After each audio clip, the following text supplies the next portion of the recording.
పిల్లలు 10th class intermediate పిల్లలు మొక్కలు నాటే కార్యక్రమాల్లో పర్యావరణం మీద అవగాహన వచ్చే కార్యక్రమం మంచి కార్యక్రమం సార్. దాన్ని మళ్ళీ రివైజ్ చేస్తే బాగుంటుందని చెప్పి నా ఆలోచన సార్.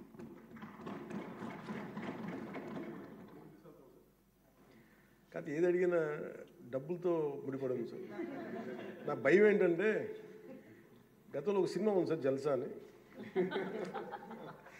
దాంట్లో హీరో పాత్రధారి ఫ్రెండ్స్ ఎవరు వచ్చినా డబ్బులు అడిగితే ఆ వార్డ్రోబ్ ఉంది, ఆ వార్డ్రోబ్లో చొక్కా ఉంటుంది, ఆ చొక్కాలో డబ్బులు అడిగి తెచ్చుకోండి. సో ప్రతిసారి వెళ్ళను, ఒక్కో ఫ్రెండ్ అడిగితే డబ్బులు కట్టి అక్కడ తెచ్చుకోండి. ఒకసారి ఉంగరం తీసుకుని ఇంకొక తీసుకుంటూ ఉంటారు. 3 సార్లు అయిపోయి 5సారి కూడా వచ్చిన తర్వాత అసలు ఎవరైతే చొక్కా పోయి అతను బయటకు వస్తాడు. ఏముంది ఆ చొక్కా దాంట్లో బొక్క తప్ప ఏముంది దాంట్లో. మాకు ఇబ్బంది ఏముందండి అధ్యక్ష, ఇది మేము ఏదన్నా అడుగుదామంటే వీళ్ళు ఖజానాన్ని లూటీ చేసి వెళ్ళిపోయారు అధ్యక్ష.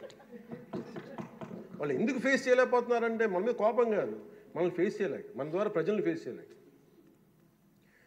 సో మాకు ఉన్న నమ్మకం ఏంటంటే గతంలో కూడా మీరు తీసుకొచ్చింది గౌరవ ముఖ్యమంత్రి చెప్పారు అధ్యక్ష, అది హరితవనం అది మేము తిరిగి రివైవ్ చేస్తాం అధ్యక్ష. ఈసారి ఒక యూనిక్ సొల్యూషన్తో పట్టుకుంటాం. మనకి మొక్కలకు కానీ వీటికి దేనికి సంబంధించిన సరే మన ముఖ్యమంత్రి మీరు కంప్లీట్ సొల్యూషన్స్ రండి. మీరు ఏమనుకున్నారని చెప్పి మీరు గౌరవ అధ్యక్షులు గారు చెప్పింది దీన్ని ఖచ్చితంగా ముందుకు తీసుకెళ్తాం అధ్యక్ష. దీన్ని నాకు భయం ఏంటి, కొత్త ప్రపోజల్ తీసుకెళ్తే మీరు ఎకనామిక్ సొల్యూషన్ కూడా ఒక ఫైనాన్షియల్ వే అవుట్ కూడా పట్టుకొచ్చి నాకు చెప్పండి తప్ప మొత్తం కూర్చొని నా మీద డమ్ చేయకుండా ఉంది. అందువల్ల మీరు చెప్పింది మేము ఎట్లా దాన్ని ముందుకు తీసుకెళ్ళాలని మేము ఆలోచించి వారి దృష్టికి తీసుకెళ్ళి ఇది ఖచ్చితంగా దాన్ని ముందుకు తీసుకెళ్తాం అధ్యక్ష. మీరు చెప్పింది ఒక 10 times ఎక్కువ చేస్తాం అధ్యక్ష. మీరు 500 మేము 50 లక్షలు చేస్తాం. అది ఏదో నాటేసి వెళ్ళిపోవడం కాదు అధ్యక్ష, దాన్ని తిరిగి తీసుకొచ్చి. ఎందుకంటే మాకు ముఖ్యమంత్రి గారు మాకు చాలా క్లియర్ కట్ ఇది ఇచ్చారు సార్ అధ్యక్ష, 50% గ్రీన్ కవర్ కావాలనేది. మనం వెళ్ళే లోపు మనకి నెక్స్ట్ ఎన్నికలు వచ్చే లోపు మేము దాన్ని ఖచ్చితంగా దాన్ని పూర్తి చేస్తాం అధ్యక్ష. This our commitment. రెండో విషయం సార్, ఇది విద్యాశాఖ మంత్రి గారు ప్రతి స్కూల్లో సార్ మనం చిన్నప్పుడు ఎన్సిసి, రెడ్ క్రాస్ 2 ఉండేయండి. ఎన్సిసి, రెడ్ క్రాస్ హై స్కూల్లో కానీ ఇంటర్మీడియట్లో కానీ. ఇప్పుడు అవి లేవు సార్. మళ్ళీ స్టార్ట్ చేస్తే వాళ్ళందరికీ ఒక ట్రైనింగ్ ఇచ్చి కమిట్మెంట్ వస్తుంది సార్.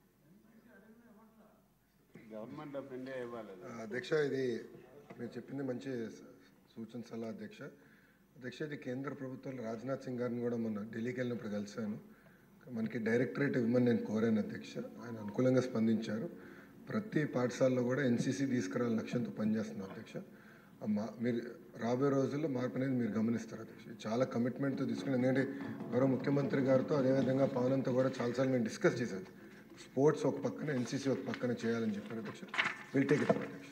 Thank you sir. నేను రెడ్ క్రాస్లో నేను పని చేశాను సార్ 10th క్లాస్లో సార్. అంటే చాలా బాగా మంచి కార్యక్రమం సార్. మళ్ళీ రివైజ్ చేయాలి. థ్యాంక్ యూ అధ్యక్ష. సార్ ఇప్పుడు